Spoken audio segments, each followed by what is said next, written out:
નમસ્કાર, સંદેશ ન્યૂઝમાં આપનું સ્વાગત છે। બુલેટિન સાથે હું હિના વાત કરવી છે। અમદાવાદના નરોડામાં કમર સુધી હજુ પણ પાણી ભરાયેલા છે। વરસાદ બાદ નરોડામાં ઠેર ઠેર નુકસાનીના દ્રશ્યો સામે આવી રહ્યા છે। રહેણાંક વિસ્તારમાં ચારે બાજુ પાણી જ પાણી જોવા મળી રહ્યું છે। તંત્રના પાપે કંટાળી ગયા છે। હવે સ્થાનિક લોકો હાથ જોડી તંત્રને રજૂઆત કરી રહ્યા છે। પાણીનો નિકાલ નથી કરવામાં આવતો। સ્થાનિક લોકો આરોપ લગાવી રહ્યા છે કારણ કે વરસાદે તો વિરામ લીધો છે પરંતુ લોકોની સમસ્યા વિરામ નથી લઈ રહી। કારણ કે આ નિકોલ રસ્તા જે છે તેમાં જોઈ શકાય છે વાહન ચાલકો પરેશાન છે। અનેક વાહનો બંધ પડી રહ્યા છે। પાણીનો નિકાલ નથી થઈ રહ્યો।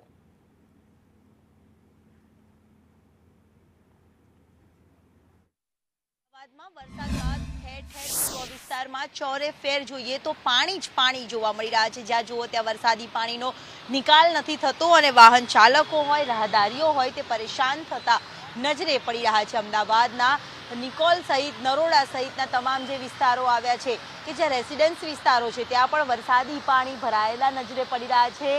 કેડસમા, ઘૂંટણસમા, કમર સુધીના પાણીમાં લોકો હાલાકી ભોગવતા નજરે પડી રહ્યા છે। તો ક્યાંક આ વરસાદી પાણીના કારણે પારાવાર હાલાકીનો સામનો દર વખત કરવો પડે છે। જ્યારે વાહન ચાલકો હવે ત્રાહિમામ પોકારી ગયા છે।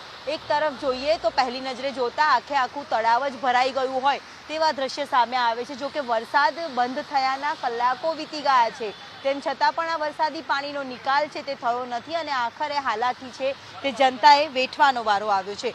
શહેરીજનો બેફામ તમામ લોકો છે તે તંત્રની બેદરકારીના કારણે હાલાકી ભોગવતા નજરે પડી રહ્યા છે અને આ જ પ્રકારની હાલાકીમાંથી તંત્ર ક્યારે જાગશે અને કામગીરી કરશે તેને લઈને સવાલ ઊભો થઈ રહ્યો છે। કેમેરામેન મનીષ વાણિયા સાથે દિવ્યા ચૌહાણ, સંદેશ ન્યૂઝ, અમદાવાદ।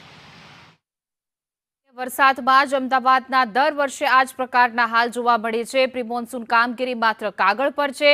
તંત્રના અધિકારીઓ એસી ચેમ્બરમાંથી બહાર નીકળે તો આમ જનતાની સમસ્યા ખબર પડે કારણ કે વરસાદે તો વિરામ લીધો છે પરંતુ તેમ છતાં ચારેકોર પાણીના ખાબોચિયા ભર્યા છે। રસ્તાઓ તળાવ બન્યા છે। વાહન ચાલકો, રાહદારીઓ પરેશાની ભોગવવા મજબૂર બન્યા છે।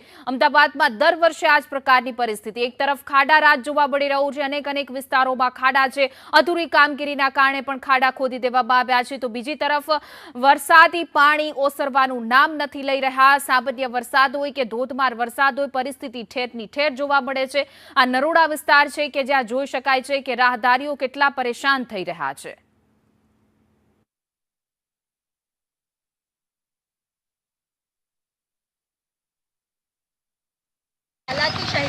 બેન, વાસ્તવિકતા હવે તમે જોઈ શકો છો નિકોલમાં એક પણ જગ્યા એવી નથી જ્યાં અત્યારે પાણી ભરાયેલા ના હોય અને ઠેર ઠેર રસ્તાઓ ખોદેલા અને ખાડાઓ પડેલા છે। રસ્તાઓમાં લોકો બાઇકો પડી જાય છે, ગાડીઓ અંદર ફસાઈ જાય છે અને એક બે મૃત્યુ પણ થયેલા છે એના કારણે આ સિઝનમાં। અને લોકોને ખબર પણ છે કે ભાઈ તંત્ર હજુ પણ ઊંઘે છે।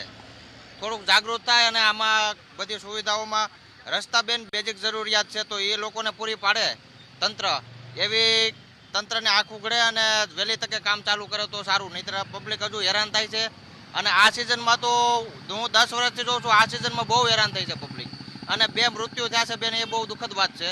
એ તંત્રની બેદરકારીના હિસાબે। અને હજુ નહીં ટેક્સ બેન, ટેક્સમાં તો એ લોકો ચૂકતા જ નથી અને મોડું થાય તો આપણી પાસે પેનલ્ટી પણ લે છે। હવે આ સુવિધાઓમાં આપણે એની પાસે શું પેનલ્ટી લેવા જાવી કે શું કરવું?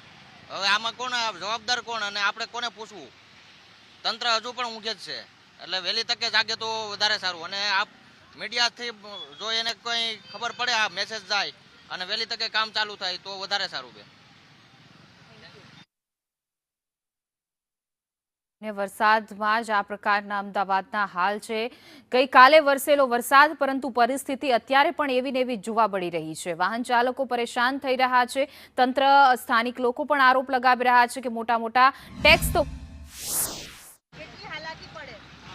છે ને બાપા, આગળ તો બધા ચક્કા જામ છે, અડધો કલાક બગડે, પડવાની બીક લાગે, પડી જ જાય ને। અને આ તો સીવરેજનું પાણી છે, ગટરનું બેક મારે છે। સુવિધાઓ મળે છે ખરી કોઈ આપણને અમદાવાદમાં?